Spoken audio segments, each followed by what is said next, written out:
Yeah. You have this thing. I'm very passionate about this, but you have this thing where you're a kid and you're told, all right, go get decent grades, work hard in school. By the way, have your extracurriculars, you know, be good at a sport. You could stick it on a resume, get that GPA in college. So you're set up junior year, you take your SAT classes, make sure you get at least, 1250 or whatever.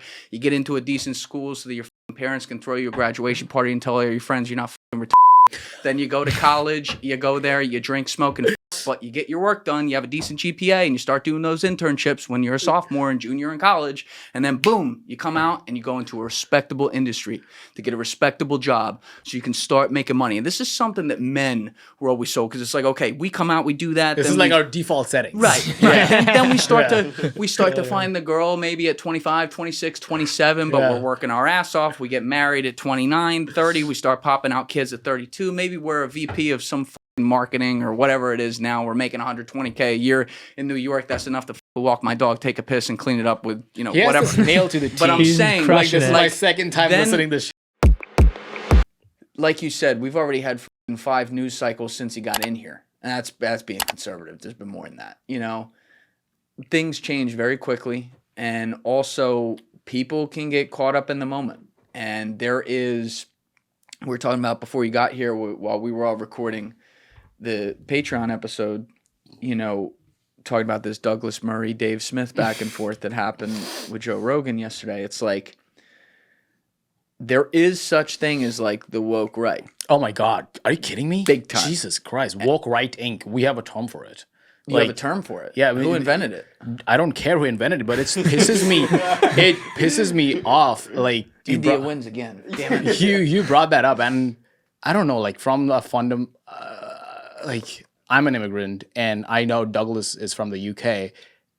As a fundamental rule, it pisses me off that he's coming here and questioning your ability, all things free speech. It's like, why are you talking about it if you haven't been to Israel? By that logic, the journalism class shouldn't exist. Right. Yeah. Like, what is that logic? 100%. What are you talking about? Yeah. I'm not even talking about Israel, Palestine, anything specific. Just like, what's that the logic in itself is just so. That's actually British logic. I know that logic because I went to school. I know that logic. It's like, you actually have to go there and you have to talk to the people. Did you go to Eton? You didn't go to Eton. And it's like, okay, you're not a time traveler. You can at least travel. And it's like, relax. Like, that's not how like discourse, journalism, news works.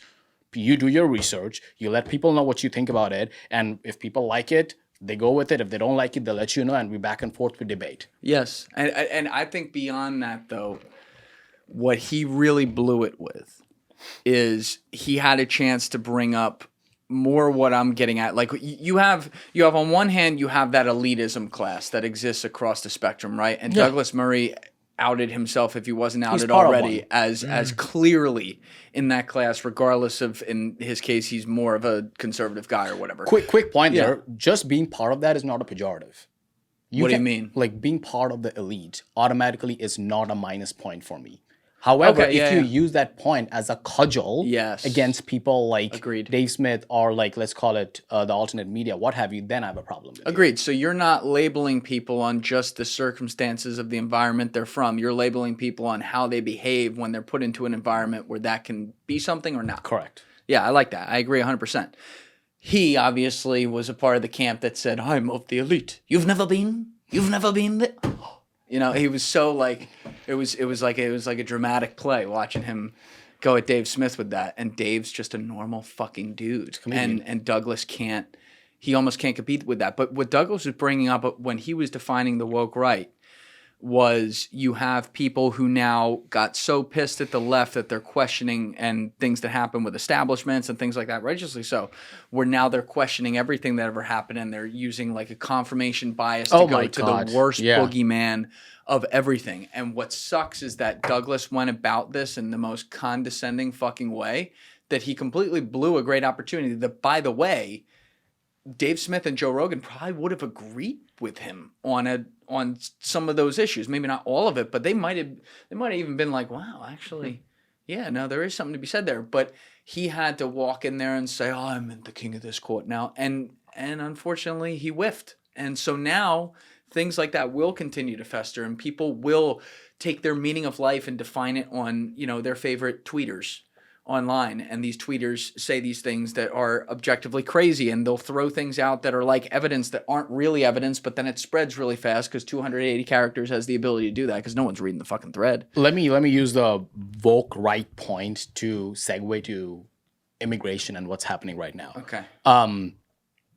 I was totally in favor when Trump is like, I mean, I live fucking 5 minutes away from the Roosevelt Hotel, so I know what the fuck is going on across America. Tell people what that is. Roosevelt Hotel in New York City is a place where they house illegal immigrants, and if you do not live in New York City, what's going on in the city is you cannot get on the train without seeing some illegal lady who I have 100% sympathy for because she's trying to do the best with her kid on her back in like a satchel situation, and she's selling like Orbit or what have you. Yeah. So that has been going on for 2-3 years. Yeah, Joe's buying it. But like, you see something like that and you're like, okay, something's got to break. And Trump comes in, he talks about this. We got to deport people who came here illegally, crimes, what have you. However, you are starting with fucking students in Colombia who are writing essays, not criticizing America, criticizing a different country. Yes.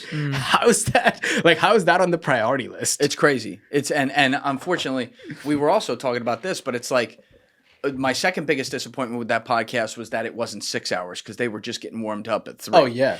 And they did not get to discuss these things. No, they're debating about authority. That pisses me off. They didn't get to discuss any of the intelligence aspects and intelligence wars that go on. There's certainly a huge topic that everyone in that room is versed in. And they didn't get a chance to discuss what a boomerang opposite effect what you just mentioned has on society. Yeah. When society sees, you being labeled the minute you give, in some cases, a very righteous criticism of another country, let alone your own, in what's supposed to be a free speech society, and that's being legislated, you are now going to create more of those protests that you see at Columbia University and stuff like that. You are going to create the unreasonable people to come out of the woodwork with a reasonable complaint. And I've seen this over and over again. It has the opposite effect. When you put Tom Brady and Snoop Dogg on a fucking Super Bowl commercial to yell about this issue, it's a Streisand. It's a similar idea to like the Streisand effect. Like, okay, you're telling everyone to stop being anti-Semitic. 99% of the people watching this have never had that thought. That has the same effect, which was the BLM lecturing effect. Took the words out of my mouth. And that is problematic because, again, like, you want to talk about free speech. Once again, does it piss me off that kids in school burn flags, what have you? Yes. Is it okay for them to do that given all things First Amendment America? 100% yes. And on top of that, you're not, once again, deporting people for criticizing America. You're deporting people for criticizing a different country. Yes. What is that precedent? Why are you taking like orders from a lobbyist group for a different country? You're literally bending over backwards. And this is where I think we do have to look inward, actually. This is an unpopular opinion, but I've given it a bunch. Everyone yells about AIPAC and everything, and I hear you. And we're talking about the American Israel Political Action Conference, which does lobby a lot of people on behalf of the country. AIPAC exists to lobby on behalf of a country of whatever it is, 10 million people, to try, where they have a lot of countries around them who don't like them, right? To try to lobby for their interests. They're doing exactly what I would do in their position, and they're using our system to be able to do it. My problem is that we have not changed that system in America to not allow other countries, regardless of who they are, to interfere with our politics. We have to have a serious conversation about why have we not done legislation? And immediately people will say because AIPAC's paying everyone and they'll fucking get him out of office if they vote against this. I don't think that's actually true anymore. I think we've seen, for example, like Thomas Massey's come out and been insanely against AIPAC in Israel. They pumped whatever it was. I don't want to give a number, but it was millions of dollars into a campaign against him, and his numbers went up, right? I'm not saying that's going to happen across the board, but like, we need to have a serious conversation about why we let that kind of thing happen here, because they're going to keep doing that to try to protect the interests of their country. That's exactly what I would do. Let's stay on that. Let's expand on that. Why? I'm asking you. Why they do that? Yeah. Just as like a refresher for people who like don't really give a shit about AIPAC and how lobbying works. Yeah. So let me start off by saying this, because unfortunately you have to qualify things these days. Otherwise, people will just hear everything all one way or another. I don't like Benjamin Netanyahu. I do not like Smotrich. Obviously, The other fucking dude, why is his name eluding me right now? I talk about him all Ben the time. Gvir? Ben Gvir is not in the government anymore. That's recent. But guys like that are fucking scumbags. So, I have a severe problem with the current Israeli government. I do think there are certainly at least aspects of what you could call a genocide going on in Gaza at this point. And I think that's terrible. I also think terror groups are bad. I think Hamas, I have no problem with those guys getting wiped off the face of the earth. I just don't like seeing a bunch of kids go with it too. So all that aside, the reason Israel feels the need to have to do that, where I will empathize with them, is the fact that it is true since their founding, which was controversial in 1948, that many people in that area of the world don't want them to exist. Now, they don't necessarily help their situation when they perpetuate those feelings by doing things, I don't know, preemptively and, certainly brazenly in the region to foment dislike for generations to come.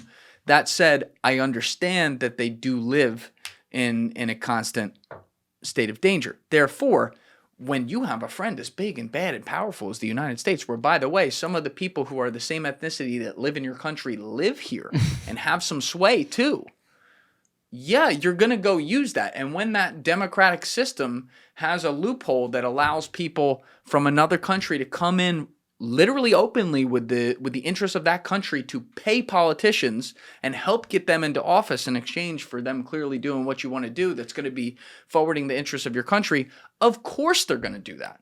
So I get where they're coming from. I empathize with that position. Now looking at it as an American, because this is my country over here, no disrespect to them. I don't want to see people bomb them off the face of the earth or anything. But there are things that are happening in them lobbying our Congress that are then taking votes to the floor and having decisions happen in this country that are not in our best interests. I, for one, do not want to go to war with Iran. I don't think Iran's good at all. I would love to see that regime get toppled. But starting a war with them when they're in deals with Russia and China, and you now have a whole East-West thing going on, the fucking downside of that far outweighs the upside of a few guys who yell fucking too loud about death to America and whatever. Especially during a trade war. Yeah, exactly. Yeah. Exactly. It's like, by the way, we did a mission in early 2020, January 2020, and took out Soleimani. Now, from guys I talked to back then, there were people, Trump made that decision, and there were a lot of people around him like, what the fuck are you doing? Because they're like, yeah, we don't like this guy. He's terrible. He should be taken out. But are you fucking kidding me? This is borderline an act of war. What did Iran do about it? Nothing. They did fucking nothing. They blinked. They realized we can't do anything about it. Right? So when you are Israel now and you are trying to, and they've been doing this for years, they've been dating back to the 90s, they've been trying to get the U.S. to go to war with Iran. You can run the tape in 2002 of Netanyahu fucking lobbying our Congress on C-SPAN going, you must go to war with Iraq. You must go to war with Iran. They are an enemy to America who we are your best friend. It's like, well, we know what happened with the Iraq war. What about the other half of that? And you're still pushing that 21, 22 years later? I'm going to have a couple people in here that are of Iranian origin to talk about this. And I really do want to understand what the thought process is there. But if there's a way to avoid war, I want to do that. And when another country may be interfering with that, I don't give a fuck who they are. I don't like that. And I don't want to see that. Hey guys, if you haven't already subscribed, please hit that subscribe button. It's a huge, huge help. Thank you. Why do you think this whole quote-unquote loophole, why do you think Israel is the only country which gets to quote-unquote exploit it? It's a great question. Because America does have familial ties with a lot of other countries across the world. However, this level of quote-unquote symbiotic government doesn't exist anywhere else. I think so. The places I would think of the most you would think they would have a ton of sway would be Britain, Canada, and Australia. Yeah. And the most obvious logic there is that, I'm not even including New Zealand here, but you can include them These too. are part of G7 countries. Makes sense. And they're English-speaking countries. Canada's right on our border. We never been at war with them. We get along with them and everything. It's you would think that they would have a lot of influence. Now, they do have influence in other ways. They don't necessarily have lobbying organizations. Correct. But there are things you and I both... To trade, yeah. Yeah, you and I both know there's a lot of deals that happen behind the scenes and stuff like that taxpayers don't see. That said, I think a big part of it is that Israel, from their creation, was aggressive about this because of the time in which they were created as well, and the controversy around which they were created, where they were created, on the holiest land of all, where there were people who are displaced technically from, not technically, literally, from where they live, right? So I think that they got in there up front, and they also, I don't want to say this the wrong way, but there was a generated sympathy due to what happened in World War II to the Jewish people, which actually can be a separate kind of thing necessarily from like some of the people, say, who lived in Palestine, but it's a part of their same ethnicity. Yeah. And family members of theirs were wiped off the earth or tried to be fully exterminated off the earth, and millions of them died. So there was a worldwide understanding of that for a while, and I think they used that to kind of backdoor something like this and set up something like AIPAC where our system allows them to do that, where other countries may not have had to be that deliberate about it. You know, Britain's an empire. They're not worried about not existing tomorrow. Yeah, they're worried about losing some of their empire over the years, but like in the 1960s, they're fine, right? Israel at the time is maybe, don't quote me on this, maybe at the time they have like a 5 million population. In the 60s, they're 20 years removed from almost being exterminated off the earth. Like, there's a fucking desperation there. So we're going to set up AIPAC. We're going to do this shit.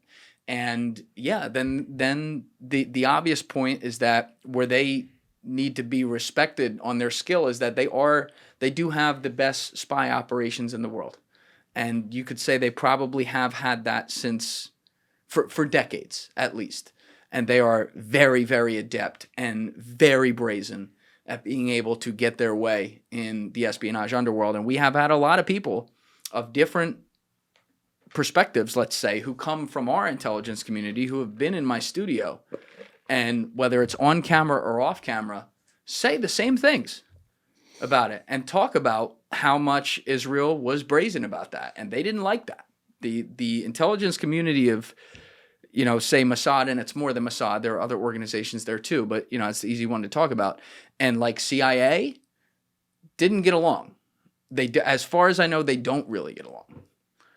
And that's interesting. Coming back to immigration and the woke right aspect of it, all of this started post October 7th. Everything that was going on in the colleges of the states, and people like Bill Ackman were like, anyone and everyone who is part of this protest and is part of a American taxpayer-funded university need to be ID'd, and there needs to be consequence of it. Yes. And what is happening today is a 6th, 7th order consequence of that. How do you think we should, if you're thinking about like everything from a free speech point of view, because the problem of labeling kids who have visas in schools and are partaking in Palestine protests, what have you, and labeling them as domestic terrorists or what have you, if you do that, then you have to extend that logic to American citizens who are also partaking with that. And that's where the free speech debate comes into play, because then you're just using the domestic terrorist like label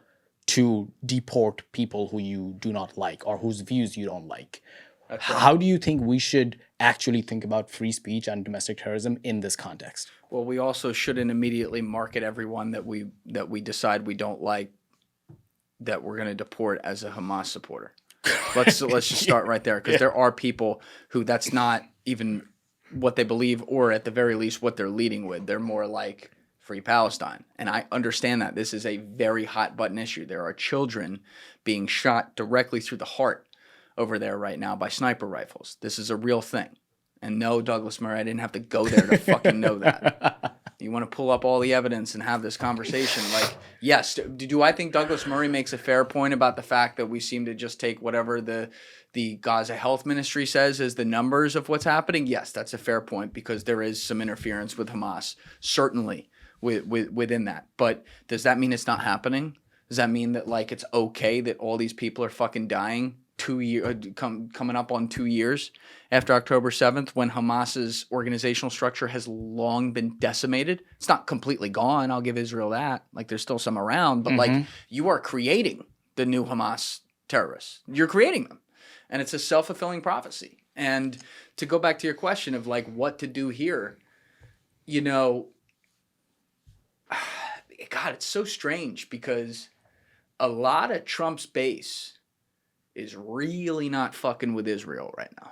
Especially younger people. Yeah. Like people are like, oh, like most Republicans are pro-Israel. What I was like, have you talked to anyone The under ones holding 40? public office are. Yeah, yeah, like the authority wise, yeah, like but Yes. from a thermostatic politics point of view, if you like survey most people who are on the right, even under the age of 40, they're like maybe this is like not our thing.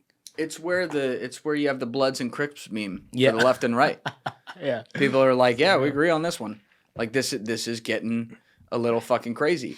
And yet there's this cognitive dissonance with the right, with not all the people on the right, but with many people on the right, where they just conveniently ignore that Trump is the most pro-Israel president in the history of America. Ever. And this is really saying something. It's not close. Yeah. It's not close. So why is that? You know? And I would have loved to see them discuss that more on that podcast, because that is one place that I would have loved to see Douglas Murray's answers, or trying to write away things as conspiracy theories or whatever, that clearly there's more to them than just it being some fucking theory. You know, the reality is, in this world, and this is how it is, this isn't just Israel, it's everyone. There are some nasty things that happen in the underworld that involve espionage across spy organizations. If you think that your favorite, or I don't know if that's even a fucking thing, but your fucking country's spy organization is not doing some fucked up things, then you're not living in reality, because there's weird moral questions that they decide to answer in 1 second underground, where they just weigh what's worse, and they go with the one that's least worse.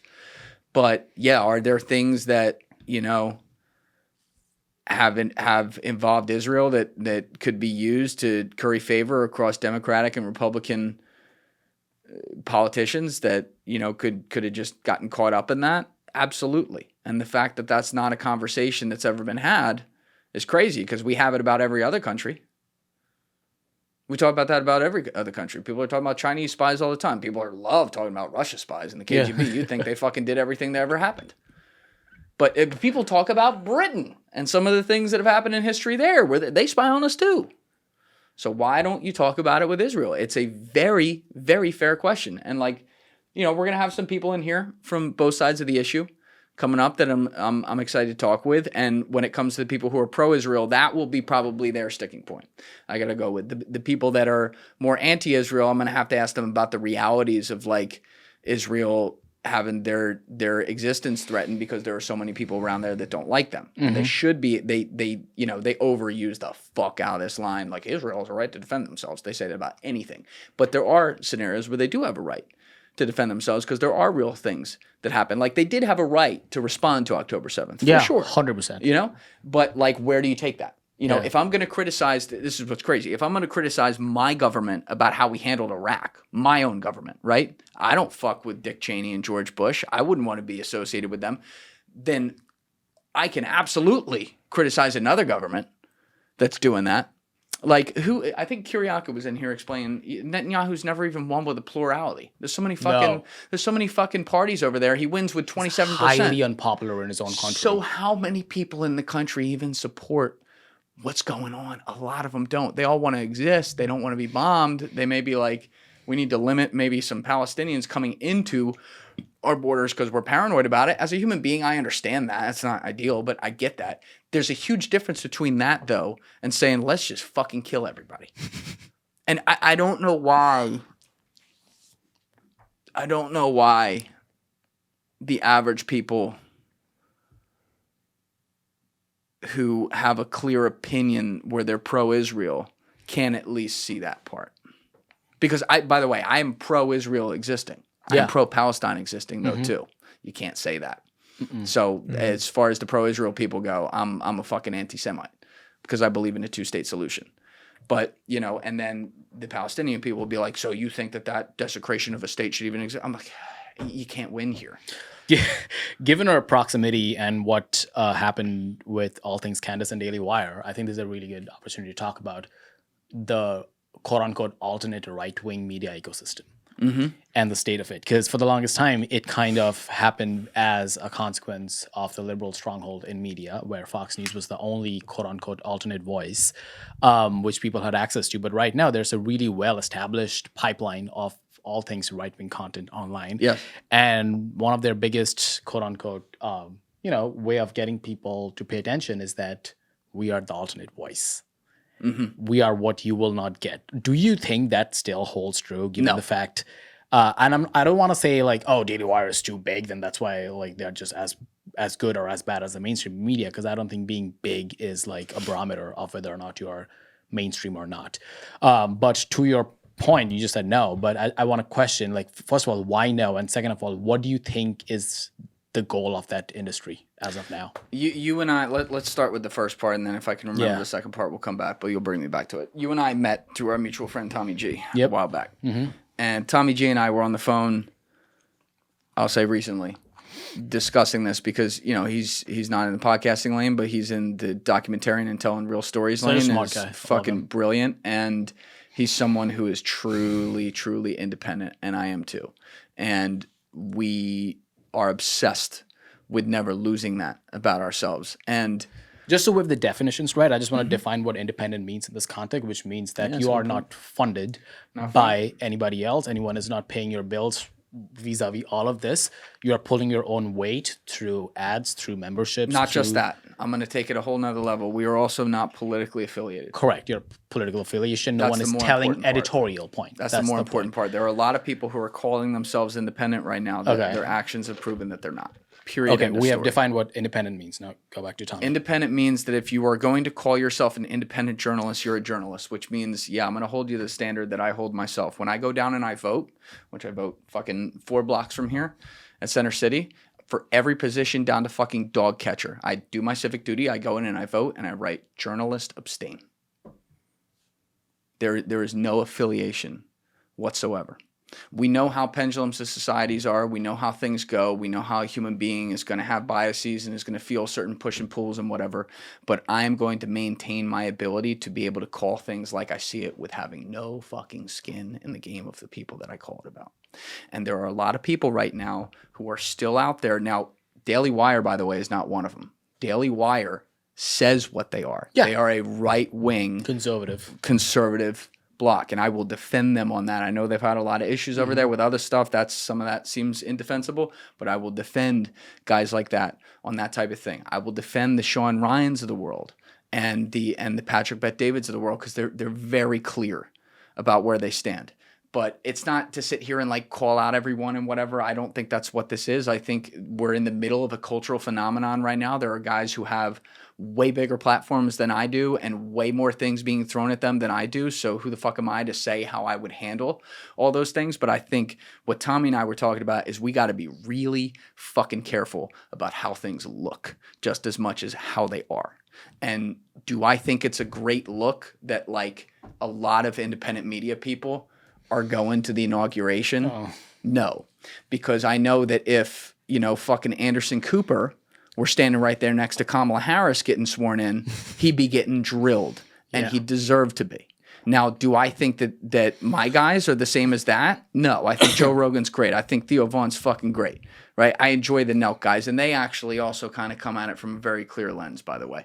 But like the way things are going to be long-term and how things can be labeled is very, very, very important to me. And the whole independent media thing just was a major part, if not the most important part, of the fucking presidential election cycle. So now that underdog status is a lot less underdog. Yeah. And there are more eyeballs on us than there are on the fucking mainstream media. And if we become the same things that mainstream media became, even if it's not as egregious or as bad or whatever, just how it can be marketed, we are going to lose people. The cosmetics and we're going to deserve to. So now to take it a little more towards exactly where you were going, let's even look at just the right-wing media ecosystem, though, of independent media, where it's supposed to be like people don't control what you say.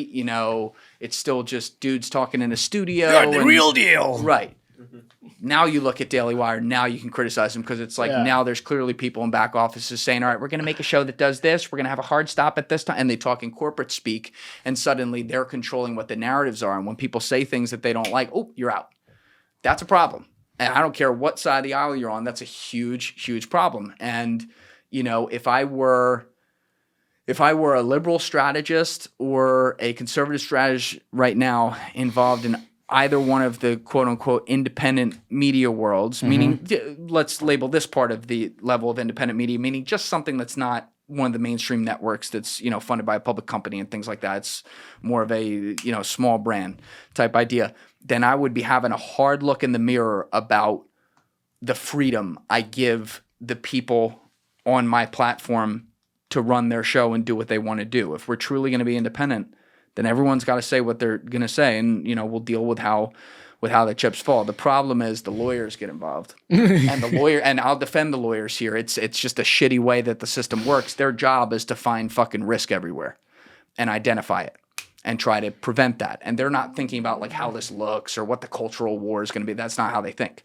They're thinking like, is this going to risk mitigation? Right. That's what they're paid for. Right. And so it's a complicated world, and I'm not going to sit here. I don't have the responsibilities that those places have. They're fucking huge. Correct. Right? So I'm very careful about throwing stones from glass houses, but like we do have to be careful in independent media about how things To look. that point, I am so lucky that when I first moved to DC, Sagar became my mentor. Yeah. And everything that I know about journalism and media was through his lens because I was 20 years old. And Tucker used to be in the office, and Tucker taught us everything that I today know about what is actual anti-establishment way of thinking. And obviously Sagar became independent. He started his own show. And I observe very closely beyond his political take how he handles all these vibe shift, because he could have easily played the game of I'm a conservative media host and now I'm whatever. So he didn't do that. It's like, no, I'm a journalist. I'm a capital J fucking journalist. I like that guy. However, I lean this way because of what my temperament is and what my principles are. However, I'm going to act like a journalist. And there's a difference. And that needs to exist. I went to journalism school. People stop used to being proud of whatever. I genuinely like the fourth estate. And people who are in this vertical, and that expands to people like you, people who are actually doing their due diligence of covering the news and covering everything that's going on. And I think that having that principle matters. And to Tommy's point, cosmetics matter so fucking much. Unfortunately, they do. Because it's so easy to get lost in that, we won this fight after 4 years of censorship and all of this and COVID and all of this. Like, now it's our time to win. Right. So it's kind of saying like, fuck you to all things establishment culture and kind of basking in the glory of it by going to the White House and what have you. However, again, you're looking at the timeline in a super myopic way. Yes. Things change overnight. And you want to tell your audience when all of this was going on, even though I told this, and this, I was still doing my job. That's correct. It's the Bill Belichick code. Do your fucking job. Do your job. That's all that matters. And a lot, like going back to, again, all this Canada stuff and Daily Wire stuff, it bothered me so much that even journalists or like podcast people were in there. It's like, okay, fine. You want to have fun. That's good. But I'm not getting my news from you. And that's where I draw the line. Because everybody's like, oh, do we need mainstream news now that we are listening to Theo Von, now that we are listening to, I don't know, Sean Ryan, what have you? My point is, when something like 9/11 happens, when something like October 7 happens, I want to turn the TV on. I want to see what the fuck is going on. And that is the value prop of, let's call it mainstream media, what have you. Because at the end of the day, they are still the people who are going out there to aggregate the news. Yes. Right? Joe Rogan is not going to send like an Africa correspondent. That's correct. When war's breaking into Africa. So we still need those people who are doing reporting, and they need to be trained. And that's where like my defense of capital J journalism comes in, because I know what that system. So how do we fix the system? You're saying, how do we make it better? Correct. I am totally for the fact agree. that anyone who comes 100%. on TV after 6 p.m. or 7 p.m. who has commentary and who has takes, what have you, and that can be like someone like Laura Ingraham, that can be someone like Don Lemon. He's obviously independent now. Lemon. Anderson Cooper. I totally want that kind of content, which is commentary, parasocial content, to exist in your lane, because people trust you more. Yeah. So that's fine. But I still want people to do the news. Yes. And those people should never go to the White House, no matter who is in there. Yes, and I don't want to be I don't want to throw stones from glass houses, because I mean, I'm a small potato. I didn't have opportunities like that. Who knows how I handle it when I do? I would like to think that I would have maintained the independence of being like, all right, how this looks is going to outweigh how this actually is, because like I'm obviously a very flawed guy. I make a lot of mistakes, and you know, there's things that have happened behind the scenes where if I had made other decisions, we'd be a lot bigger and more successful than we are, but I made the wrong calls and I got to live with that. But if there's one thing I am betting on myself. Julian, pause. That's why I respect you, because you could have, anyone can grift their way to fame today. And the game is so mathematical to play. It's so fucking obvious. Yeah. Like, how do you get that level? side. It is so fucking easy to play the grift game. It takes chutzpah to actually stick to what you want to stick to.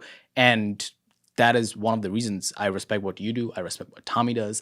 And I think long game matters in that case. I do too. And I appreciate you saying that, because the one thing I would like to think when we're sitting here 15 years from now and looking back on hopefully more success than failure that I will have gotten right is I have always looked at things 10 years out. How does this play 10 years out? And that's not to be calculated or change what I say or change my opinions to match anything. It's more to say, where am I reacting to the emotion of the moment versus the logic of the long term? And I'm an emotional guy first. I got to check that at the door. I mean, you can fucking see it if you run this podcast back. I'm getting a little emotional and stuff. And that's okay. But when that is driving all of your actions and how you build your show and build your quote unquote platform, then you're going to run into problems. And so I am constantly like, I wish we didn't have to worry about how things looked, to be frank, because I don't think that, like personally on a human to human level, I don't think that should matter. But I realize I can't fight City Hall. That is how the world works. How things can be spun and how they can look do matter. So I think about those things, and I try to be careful and measured in how how, you know, I'll handle some of those doors as they open. And I think sometimes, you know, like you said, and I really do appreciate you saying that, I could be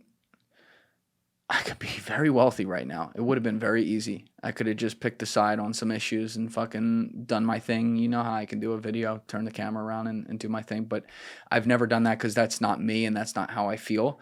And I believe that even if the things that get clicks in the short term are the extremes and are the most crazy opinions, I believe there are a lot more rational people out there than we give credit for in society who look at things with nuance. And I think that over time they will continue to find me, and at some point we will cross that escape velocity point to where people are like, you know what? I don't always agree with Julian, which I hope to God you don't always agree with me, by the way. That would be a problem if you did.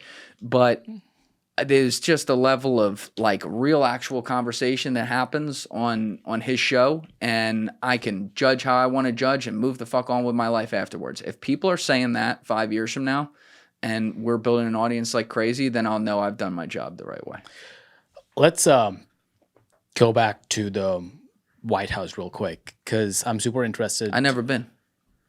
It's not that glamorous. First of all, anyone can go there, like my parents did. Couple of days ago, you can just like go talk to your embassy, and you can just walk in. You have to get the tickets, and like you have to pass clearance. I've ran in and they were like, "Whoa!" You have to pass clearance, so they'll definitely look at your videos. That might be an issue. Yeah, so you have to pass clearance. So don't give me the risk. don't do that. DC is such like I don't know, like people who haven't been into like the Capitol Hill area, they think like it's a glamorous world. Yeah. It's not. No, it's not. It's so unromantic. Yeah. I've spent like a decade there. It's just so. I never thought it was, to be clear. Yeah, no, me neither. You know, like when you come, like when you're in middle school, high school, whatever, you do the little Capitol Hill tour and you see all these shiny things, and I totally get the glamour of it. But once you live there and once you spend your entire life there, you kind of see the facade of it, Yes. and it goes away so quickly. But I want to go to the right-wing coalition right now, and the first time we saw a fracture in there was during the immigration debate during Christmas, which is, I mean, let's call it the Bannon right, and let's call it the Elon Musk right, what have you. How long do you think this lasts? Do you think it's going to be like a happy marriage or an ugly divorce? Because post Wisconsin, Elon looked pretty embarrassing. And right now, the reason I want to talk about it is because the average Trump voter, in my opinion, not the average, the median Trump voter is a Bannon guy, right? However, from the cosmetics of it, Trumpism is like a campaign, is like a coalition of Mark Andreessen, Elon Musk, Vivek Ramaswamy, and all these people who are much less risque than the Bannon faction. So my question is, long term, how do you see this playing out? Because as of now, they did needed a white tent to win the election. Yes. However, now that you have won the election, who has the steering wheel? What do you think of this? Because this you were talking about this last week. And what's with that? with the whole Elon thing. Do you think that this blows up? I mean, I definitely have got a bad taste in my mouth with him recently. With Elon? Yeah, it's What? it's just cringy. What is? Well, no one wants a guy. He can't be in government because of all of his businesses. However, he's going to be cashing in on all the government contracts, and he's kind of just parading around town like a dunce, honestly. So I'm concerned because the moment they butt heads, it's going to look bad, because in the past, you'd have politicians. I'll pull it back. It's very unprecedented because in the past, whether it was a monarchy, whether it was, sitting presidents, you could buy power through people and you can have people in your pocket. But for the first time ever, we're going to see a stage being set where Elon Musk is going to be this high-level bureaucrat who's not going to just be in the pockets of people. He's going to own the actual infrastructure of what our future is about to be built on. And that's what worries me, is because the moment they butt heads, and we're seeing it happen already, what does that look like? Yeah, I worry about that too, because it's like, you want to think the best. You want to think Elon wants all the best things. Like, I, for one, love the concept of Doge. I think it's incredible. Like, oh my God, going in and trying to clean up government waste, amazing. Yeah. I think you cut your balls off when you then, still kind of like right-wing meme troll on the platform that you own. Yeah, it's based. While Everything's so claiming based. to do this. It is so icky. Yeah. Right?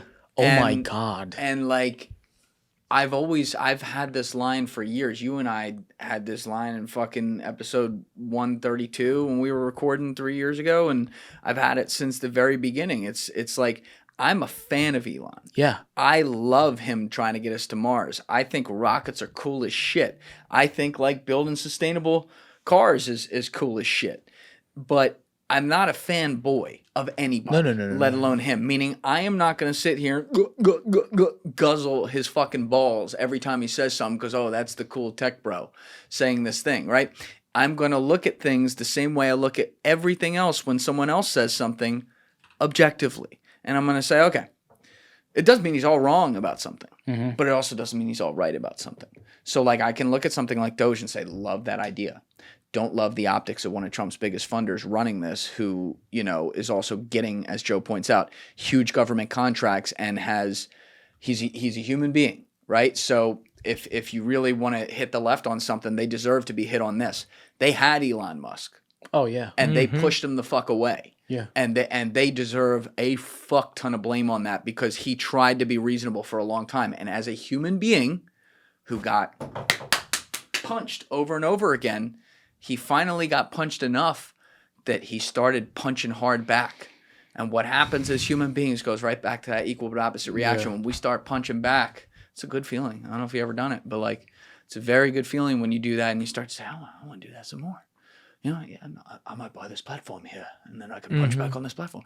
And then it gets harder and harder and harder, and then you get skin in the game. Now he funded the incoming president and everything, and things start to get foggy. And one of the things I would love to, if I ever met Joe Rogan, ask him about off camera, not on camera, just off camera, is to try to understand what it's like to be so tied to someone like that. Because here you have the richest guy in America, Elon Musk, who, as I already stated, does some really cool things and is an interesting guy, who has the biggest modern media moment in history on Joe Rogan's platform in September 2018. That Joe Rogan was the biggest podcaster already at that point, and he was big. That took Joe Rogan from like a governor to a president. I mean, he went stratospheric overnight. And so they are tied together, and they became very good friends through that. And then Elon, to his credit, had some really good takes. as the pandemic was, he was one of the first guys to come out because he was funding, some of these fucking, what were they called? The gubernatorial races? No, the machines that people breathe on. mRNA? No, the things that people breathe. Why can't I think of it? Yeah, what the? We already forgot. Yeah, The fucking The breath, the lung The machine. breathalyzer? not the Not breath. the No, breathalyzer, they it's- put him on the the thing for the test. life for COVID. support. Whatever that is. Ventilators? Ventilators, that's it. Ventilator. Yeah. Like he was one of the first guys coming out because he was funding the ventilators, Yeah. saying, "Yo, this is actually killing people." Yeah. Right? And he got hit for that, and so he had good takes on stuff. And then we all know what the machine tried to do to Joe Rogan, where he was much more right than they were. I'm not saying he was 100% right, but fuck, he was at least 80% right. Yeah. And they attacked him like with lies and smears over and over and over again and tried to tell people what he was. They changed the color of his skin on CNN to try to make it seem like he was more sick than he was. Like, it was really sadistic shit. So during this whole time, he's also developing that friendship, and he and Elon are continuing to bond over things that they are objectively at least mostly correct about, if not all the way correct on certain issues. And then it translates into a presidential election where a bunch of shit happens. The fucking guy almost gets killed on the campaign trail. And then in the moment, that's when Elon endorsed him publicly. Right after he got shot. You're emotional during that time. We were all like, wow, that's crazy. And objectively speaking, it was a badass moment from Trump. It's one of the wildest moments I've ever seen. God. I get goosebumps I to still this get day. goosebumps. I know when exactly watch where it. I was. Yeah, like when I watch it, you can't fake how he responded to that. That motherfucker was about it. You know what I mean? And that's a really, really cool thing. I will never take that from him.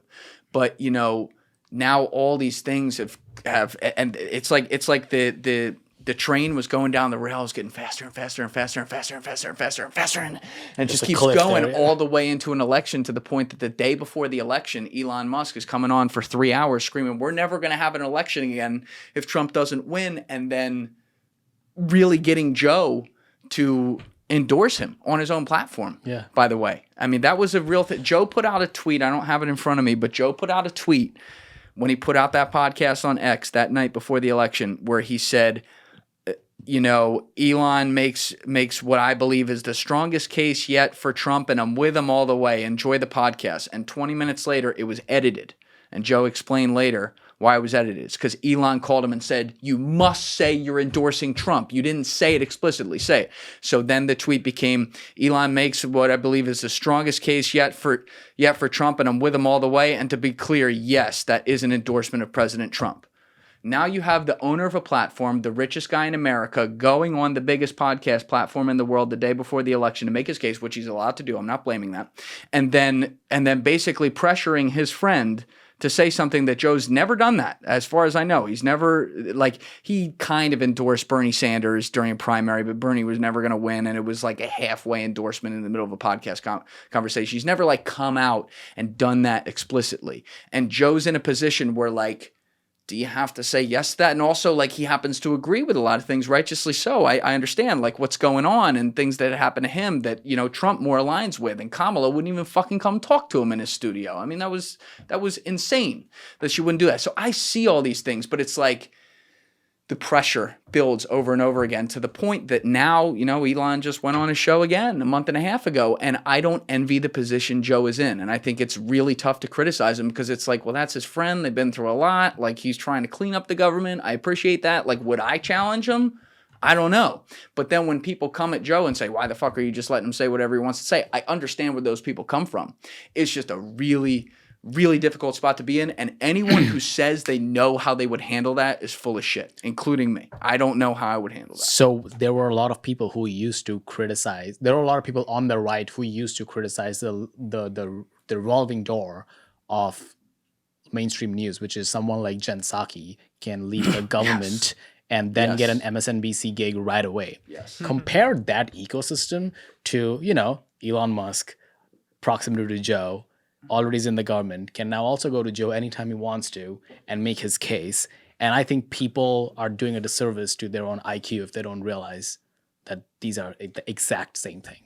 So did you see this podcast Joe did with Ben Lamb, the colossal sciences guy? No. Okay, I haven't seen it, but that is a podcast we've been working on for 18 months now. It's either Ben or Matt, one of the two guys. They were each scheduled like one time, and we couldn't line up the schedules, and we're still trying to get it done. But they're, for people that need context, they're the de-extinction science company. So they just recently brought back a genetically modified version of dire wolves. It's not a real full dire wolf, but it was kind of marketed that way. But it's interesting, right? And I'm very interested in what they're doing. So I've had a friendly disagreement with my friend Paul Rosolie over the past couple of years about it, because he's a pure conservation guy. He's lived down the Amazon for 19 years. He's been screaming, trying to save that fucking place. I've been down there. I've seen the work he does. He's amazing. And he has, I would be uneducated to lay out his concerns exactly as he would want them laid out. He'll do that in the future on a podcast, but he has concerns about Colossal and some of the hurt he thinks they may be doing towards conservation, for example. So he laid those out publicly, and he and I were talking about it too. And so he called me and went on like an 11-minute rant that I wish we had recorded, because it was, I want you to picture if like Dave Smith were alive while Vietnam were going on. That's so is funny. about like the level. It was biblical. And I was just sitting there laughing the whole time. But he said something in there that was so profoundly perfect, and I'm not going to get the wording right, but it's real. It's a really important point. Yeah. Where he was, because again, like he's friends with Joe Rogan, and obviously Joe put this guy into the stratosphere, and hey, I'm going to fucking bring these guys on too. So it's not like he shouldn't do that or something. He just happens to have a different opinion. And so the way he's looking at this, he said, we've created this ecosystem now that has a lot of positive to it, but it's like you can bring people in for a long form conversation, and they can be a real human being for a few hours, and you can want to get along with them, and they get along with you, and they put things in a really nice way where they can sound like a nice guy and even sound like they have good intentions, and maybe even sometimes they do have good intentions. But when they come through the door, we're in the studio, Nico. But when they do actually come down to it, you know, some of them actually don't have good intentions and are just painting it like they do. And people that are listening to them at the table, like me, like he telling me, like, you need to look out for this kind of thing, because you're part of this ecosystem. You can make this mistake. You may want to see the best in this person, because just as a human, you want to get along with them. And they sound like they're saying something so interesting to the point that you then, let's say they're a good guy, not a bad guy, you misappropriate their intentions with what the actions, with the consequences of their actions. And that's what he thinks happened with Colossal. He thinks that's what's happening here. I'm not saying he's right about that, but I'm saying he thinks that's what's happening. Don't you think people should be judged on the consequences and not their intentions? 100%. Yeah. But what I'm saying is, I think that mistake exists across the board, across all different That's issues, just being across human beings, podcasting. I think I'm guilty of it too, with people that, of course, with people that I've had in here who just, you know, that maybe they really actually don't have bad intentions. Their intentions are good. Like, they're not just a bad person, which those people do get through the cracks as well. But it's like, what can actually support that? Are you just making this sound like it's a friendly way for you to give me bad evidence, or are you giving me evidence that can actually move the needle here? I know that's a convoluted way of putting it. I hope people can understand what I'm trying to get at there. But I think that is also an issue when you're friends with a genius. Elon Musk is a genius who says a lot of genius shit. You can operate. I know I would be in the trap of operating under the assumption that everything he fucking says is genius, and because he's saying it, it must be right. But now, am I doing my job if I'm sitting there with that opinion? Maybe not. But again, it's a really tough spot to be in, and I don't know how I would handle that, because they have an incredible friendship and long history. I have a couple of them for you. What's your heart out? How long do you got? No, we got time. Come on in, Nico. We're good. You good? You're good. My boy Nico's rolling through. We're still on camera. I'm gonna go pee real quick. You want to pee real quick? Yeah. All right, yeah. Let's do that. All right. We talked about a lot of funky shit, but let's talk about some fun stuff. Vis-a-vis bullshit. We haven't talked about fun shit yet? No. I've been getting worked up, Let's talk about the current state of our gender dynamics in America. I'm gonna hand this off to Joey Deef. Yeah. So something which I've been like super fascinated with is the rise of the trad wife movement. Oh, the And traditional wife. yeah, so just a refresher, trad wife is traditional wife, which basically means that we need to return to before all this corporate movement. What's Goddamn right. Get back in the kitchen. So that whole like men used to say that. Now there's a whole lane of TikTok commentary which is like, hey, I actually just want to be like a Pilates mom and live that easy life, what have you.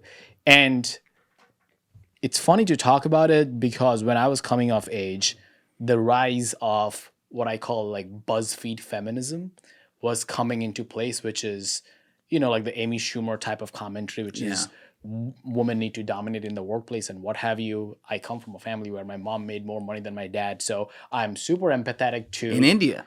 Because she was splitting time between India and UK, but she ran like a teaching business and she was pretty successful in that.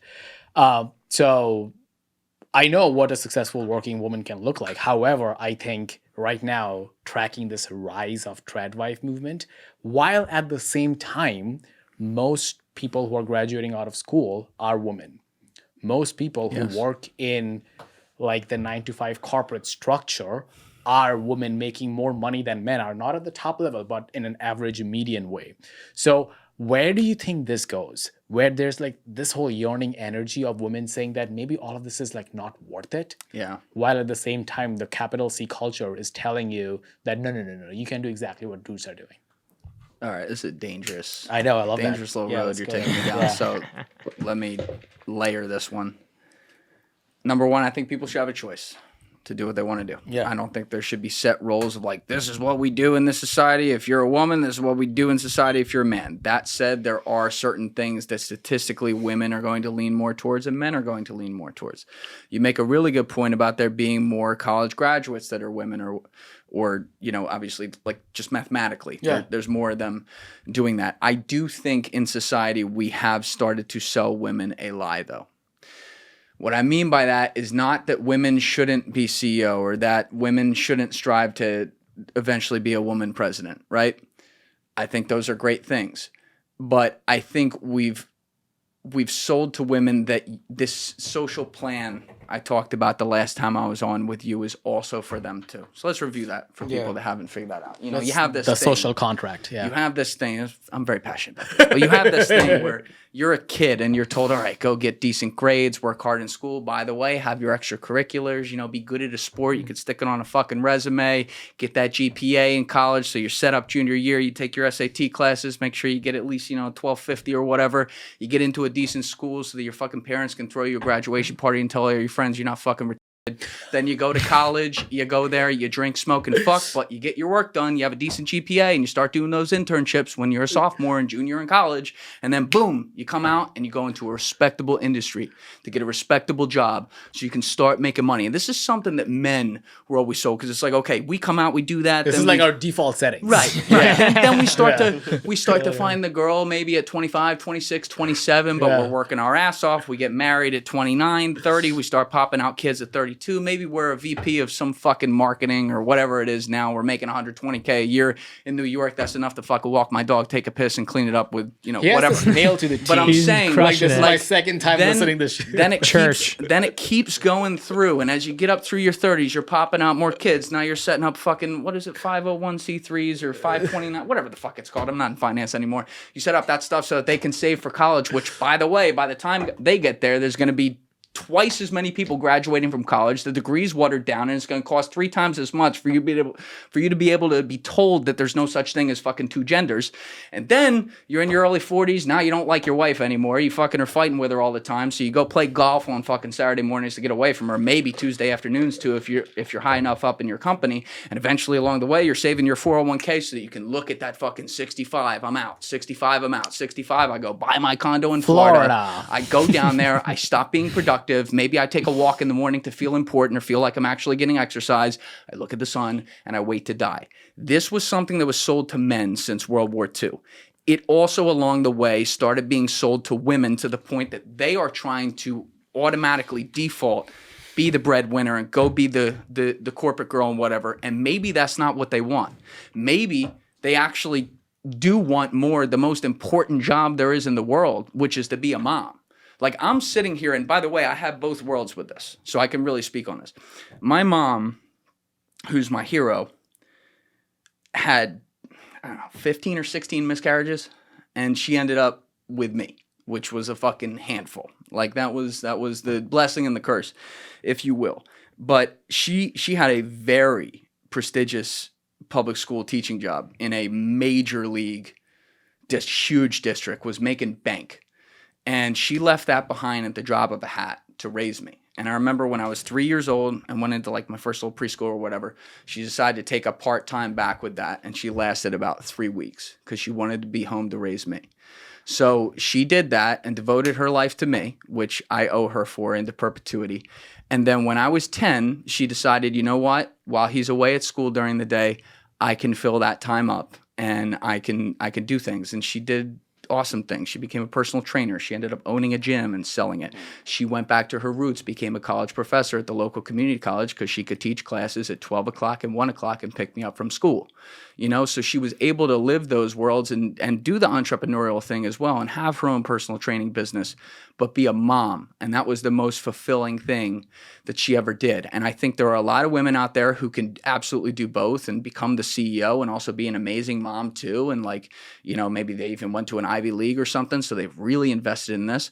But there's a lot of women whose, you know, secret dream is actually to be an amazing mom and depend on the man to go out there and make the fucking money and fund the most important job there is, which is raising our kids and having her have the time to do that. And like, whoever my future wife is, whoever she's going to be, she's going to get to decide whatever she wants to do. I'm not one of these guys, these fucking chauvinists that's going to tell her how to live or what to do with her life. Like him? But yeah, like Joe. Exactly. But what I'm saying is, I will definitely be very happy if I marry a girl who's like, hey, you know, we're going to be having kids. I hope to have a lot of kids.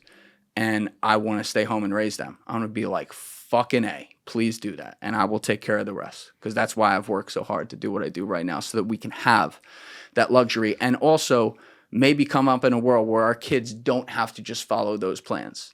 You know, this is separate from what you're saying, but another thing that's very important to me, I mean, you see me, like, I don't go buy Gucci this and Versace that, right? Like, I'm a very simple guy. And, like, I don't want my kids, obviously, if this is going to keep going on the trajectory it does, it's like I have success. I don't want my kids to know that.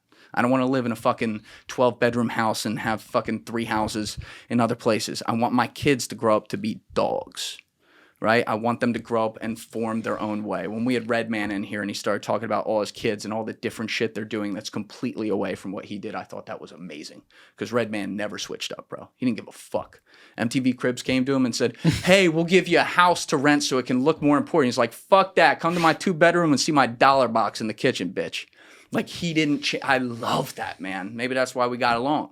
But, like, I'm going to need a wife that, like, it's not like, you know, we're going to sit there and be poor, but everything, but that understands, like, we're going to try to instill those types of values in our kids, and it's about what we have with each other rather than what we have in the bank. Going back to the trad wife part of Yeah. it, I think, like, there was a key part where he said, my wife can do that if she wants to, right? The issue with the whole trad wife culture is that a lot of women do want to do that, but because of all things affordability crisis and not to get too macro, like neoliberalism in general, most families cannot afford that. So That's right. Not because of their choice, there are 2 people working. That's right. And that results not only in the woman not actually doing what she wants to, but also in the kid doesn't have to, like, they're like the mom and the dad in the house. Yeah. So there's like a cascading effect which goes beyond the trad wife culture or what have you. So It's a luxury, you're saying, and I agree. it is a luxury. It's 100% a luxury. Yep. Yeah. And just like you, when I was born, my mom wanted to just be a mom, even though she was a teacher and she was making okay money. But my dad was like, okay, we need the money. I totally get it, because he was also going through a lawsuit. But my mom was like, I want to, you know, help you out. But my dad was like, no, be a mom because I know you want to do this. And that arguably had the biggest effect in, like, my upbringing. Yes. Right? We luckily got over that situation. My mom ended up opening her own business, super successful. But the point being, the fact that she felt uncomfortable leaving me at a creche or like, I don't know, like a child caretaker or whatever, that had such a long-lasting impact on my upbringing. Yes. for a lot of families, that is probably not the case. Correct. So I think we can keep talking about trad wives and culture wars or what have you, but because of economic realities, most families can't afford that. Let's step into that for a minute, because that's the 500-pound elephant in the room. We have legislated away the middle class. Oh, yeah. And we've created people where they're living literally paycheck to paycheck. And the respect I have for the moms who work 3 jobs while their kids are forced to be more independent on things that ideally they wouldn't be independent on at maybe the age they're at is tremendous, because those moms are in a horrible spot, and the dads are out there working hard too when they're around. And I'm not talking about situations where it's like there's a single mom or single dad. I'm talking where there's both even, and they're both working. But what I also don't think should happen is like the I want that Ferrari effect of society. Oh, yeah. A lot of the trad wife stuff is attacked because they're like, you have the luxury of having that. And there's a part of me that says, you know, we used to live in this world. I remember John Bork talked about this in episode 57 with me. But he's like, when I was growing up, you'd pull up next to the guy in the Ferrari at the light, and you'd say, damn, I wonder what he had to do to get that. I want to do that too. He said, now these fucking kids pull up and they say, I should have that too. Right? And so you don't want to just attack women who may have the luxury of being a trad wife strictly because they have the luxury of having that. You also don't want to throw the baby out with the bathwater and ignore the problem that you very righteously raise at hand, which is that it is not an economic opportunity for a lot of people. Partially also because we've sold everyone the lie that every fucking person has to go to college for 70 grand a year to get a gender studies degree. Like what, Nico, do you use your college degree every day? People ask me that all the time, but Can we pull the mic to Nico? Yeah. People ask me that all the time. I honestly believe I do use my college degree just in the facet of learning how to mature as an individual and hold myself accountable to goals that I want to achieve. So the pushback to that is you use your college skills, not the degree necessarily. Yeah, and then if you want to dig into the degree, I did do marketing, so I believe and lean into the newer things I learned as far as like in your marketing degree. My school is like super niche, you know? So we learned a lot of like social media techniques and things like that that I just try to implement into my entrepreneurial side of stuff. Like, because my dad, when we run the bagel store, we clash on that all the time. Best bagel store in Hoboken, by the way. Nice. Bagels on the Hudson. Yeah, so like just the other night, like we were clashing about he's doing he has a big deal coming up, so he has the opportunity to maybe have extra cash to spend on things. And coming up in the marketing degree, you learn a lot about like different channels to market to people and different ways that capture new sales. We're going to need to capture new sales. Our brand, compared to the other bagel store in town, is not similar on an online presence, right? So I'm pitching to my dad like, hey, we should invest a little bit of money and try to get this social media thing going. Obviously, his brain is so old school. I'll work on him. You know what I mean? And like, he never went to school. He never got a degree, nothing like that. He learned the bagel business by sitting in the store for 365 days a year, and traditional ways of marketing that were pitched to him by the people who came in the store and pitched, hey, put your ad in the newspaper, do this, do that. Me, I actually learned something. You know, I'm not like, that's why I say I use it. Not only in the bagel business, in my real estate business as well. Yeah, I'm not going to go into detail, but But that's too, not the majority of people. Here's the thing. Yeah. I too also feel like I use my degree. I have no complaints about my college degree. I went to school for, the major was called global management, which sounds way more important than it was, but it was business school, right? And I use it all the fucking time. But I also know people that, even some that went to my school, who, like, Nico, what was your major over there? Marketing, business marketing. Okay, exactly. So he's putting that to work within business. I'm an entrepreneur as well. I'm putting it to work within business in what I do, and then other things are you learn along the way. College didn't teach you. But I know a lot of people who are really smart who got like a poli-sci degree. Most people even like a normal degree. Yeah. And they're like, what do I like, even the ones who will go down and work in DC and work at think tanks, they're like, do I really use a lot of what I learned there? You know what I mean? So it's not that I don't want to demonize college. I think that's a huge mistake we're making, because now the reaction is we need to cancel it. It's all bullshit. It's all Marxist. That's not the case at all. I didn't have that experience at all.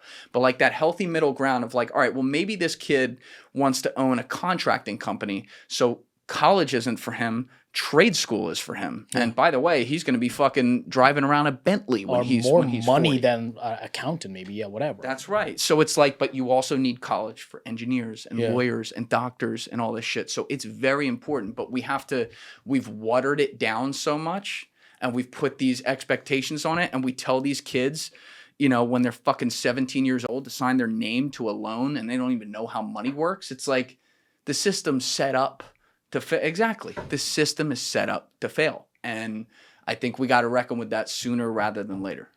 What do you think happens to, like, how old are you? 32. 32. I'm 29. What do you think happens to, like, the COVID generation of kids? Because That's a great question. I asked Sagar why he got into journalism and news. For him, it was 9/11.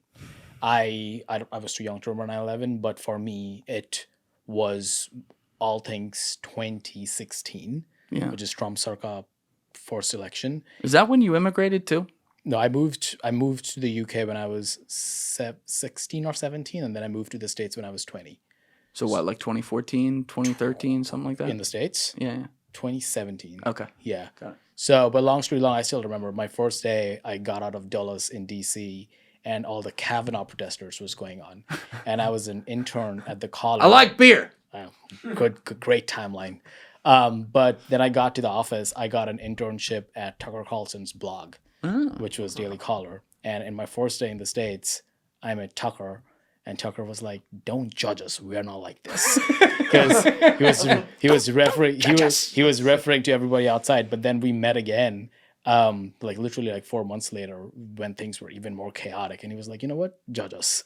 And like that was like my orientation in all things American journalism and like news in general. But my question is, I think about like the next generation who kind of came of age during COVID. And everything that was happening during then, and that whole tragedy defined their upbringing. And when they were kids, they probably faced the consequence of their dads and moms losing their jobs during 2008. Yes. And everything that happened during 9/11, what have you. So what do you think their like approach to America is, and how they look at the country in general? Because I'm guessing you are probably taught to look at America in a way different way than these people are going to be. Yeah, I not even looking at America. I think we got to go a layer below that. What long-term downstream effects does it have that kids weren't in school and interacting for 2 years? I don't care if it was kindergarten first graders or third grader fourth graders or seventh grader eighth graders or 11th grader 12th graders. There is a social understanding and a social learning environment, and also a quality of learning environment that we already talked about earlier is suffering in this country, that was taken from them. And there are interpersonal skills that have been lost. I think it's beyond that too. I think you got to look at adults. Like listen, when COVID hit, I was building this thing. And my job was to be social with people during the week because I'm fucking talking with them on camera. But I lived on a fucking island. I worked all day. I mean, I still do, but like I was literally at my parents' house, you know, in Bumblefuck, South Jersey, living in a dark studio like this and editing all night. So I'm away from the world. I'm away from how a lot of things work. And I remember when Do you miss that time? No. I remember. Well, there are fond memories. I know how much you romanticize the grind. That's why I'm asking. I romanticize it in the sense that there are fond memories of how things happen, and that would be a fucking 12-hour conversation. Yeah. We started that, but I don't miss being sickly and unhealthy. Like I was able to take care of my health when I got up here, get back. I mean, you know, it got to a really bad place physically and mentally by the end of that. But I remember coming back. The one thing I could still do is like have interpersonal communication on a basic level with people. But to this day, when I walk down the street, people look down. You feel weird if you say hello, and it affects me. I'm empathic with people, and I take on people's emotions. So when people do things like that, like look away from me or whatever, I shut down. I don't even know how to handle it. But what I'm realizing is that that's a societal wide thing, and it's this like expectation where people got separated from each other. So now they're also like, I don't want to say they're suspicious of everyone. They're siloed. But yes, that's the perfect way to put it. They're very siloed, and I think that the downstream effects of that are already bad on society. I think you could even look at it with dating, where everyone's just relying on fucking flipping this way. And when you go to do things in person, you're worried about how they're going to come across. You're worried like, all right, well, if I get rejected, is she going to think I'm fucking creepy just for asking? Like, these are not questions I thought about in 2019. Thank God. 2019 was a good year. Good year. But you know what I mean? It's like society has changed even at an adult level. What do you think it's going to do to kids? Right? Not just that. My question is, how do they look at America in general? How they look and at the promise of it, because I like to take myself out of the equation because I have a different lived experience. I'm comparing them it's very progressive. I know, right? Experience. Yeah. But that's what fucking journalism school does to you. But I try to compare that to like how their parents viewed this country. Yes. And the promise of it, because like they came of age, they being their parents, came of age during the Roaring '20s, and that whole culture, not culture by culture, I mean like outlook and the promise of America is so different that the nihilism their kids grew up in. Did you ever meet anyone in the silent generation, meaning people that were born before 1941, 42? How old they would be now? They would be like fossils. 90, So no. 95. All right. Yeah. So I'm still lucky to have 3 of my grandparents. They're all from that generation. They were born in 1933 to 1935, the ones that are left. And my grandma, to this day, little 4'11" Italian lady, you know, she not missing any meals. They're doing just fine. My grandpa was a doctor. Like, they lived the American dream. But she still writes down how much a fucking orange costs and shit. You know, she puts signs on every, you know, light in the house that says turn off when done. Yeah. There's a sign on the shower down the shore that like limit it to 9 minutes of water. And I'm like, lady, I used to manage your money on Wall Street. You know, you're fine. Yeah. But that's built into her from the Depression era, because the silent generation was the artist generation of the 4 generations in the fourth turning, which I'm not going to explain all right now. But what we are talking about with the current generation, the COVID generation and Gen Z that came up in this time of just like financial crisis, fucking, you know, political infighting, social media making everyone fucking miserable and want to kill themselves. All these things that are happening, they are a part of that generation that grows up during the fucking crisis moment. And as a result, they are very guarded about the world. They are very like, all right, what could go wrong? They're more protective of things. And I think that is going to be something we see moving forward, because if you've read The Fourth Turning, we have seen this cycle happen now several times over and over. Closing. Mm-hmm. Yes, 100%. Yeah, and it's so important because your outlook to America could be either that of abundance or that of scarcity. Because you can look at America and be like, oh, it's an empty canvas and I can build whatever I want to build. Or you can look at America and be like, I saw my dad lose his job. I saw what that did to our house in general. And I came of age during COVID, where you cannot get a job, you're stuck in your house. And after that, there is all of this political turmoil going on where we cannot agree on the basic stuff. Oh, and by the way, I have college debt. Yeah. So what that does to like a kid's brain coming of age, that's where my concern is. And I don't blame them for not being patriotic, by the way. Yeah, I couldn't agree more, man. I think I think you have to, it's not to say you got to celebrate how people look at things, but you have to understand why they look at them that way. And that's how I'm going to look at that generation. And, you know, that's kind of what it is. I need something positive to end on. Okay. So obviously, how long are you going to keep this atrocity on top of your head? Until we get 1 million subscribers. I publicly committed to it. Okay. My mom rips me about it every day. It is an atrocity. I don't have that. You're not rocking the flow today. I appreciate you not showing me up. It's raining outside. Got to put this on. So. Oh, you got the product in your hair. Yeah. This kid's got amazing flow. But yeah, it's not great. It's definitely hard to take care of at this point. A little unkempt. But we'll... This is my gym hair too, so it's a little worse than usual. But when you look back on this phase of your building, how do you think you will look at it? Because you told me like you don't look fondly upon that time during COVID. It's not that I don't look fondly upon it. I don't miss it. You don't miss it. But that kind of sort of like did kind of mold to what you are today, though. It did. Yeah. I don't regret a second of it, and I work my fucking dick off during those years, and I've continued to do that. We're over 5 years in now, and me being 7 days a week. It can't be like that forever, but I know this is my moment to do what I got to do and to take that big step into the stratosphere, and I intend to do that. And when I'm done, whenever that is, hopefully a long time from now, I intend to be for a long time undisputed #1 in the world at what I do. And that has been the goal since day one, and that's the only way this will end. Julian Dorey, thank you. Thanks, Sag. I appreciate you, bro.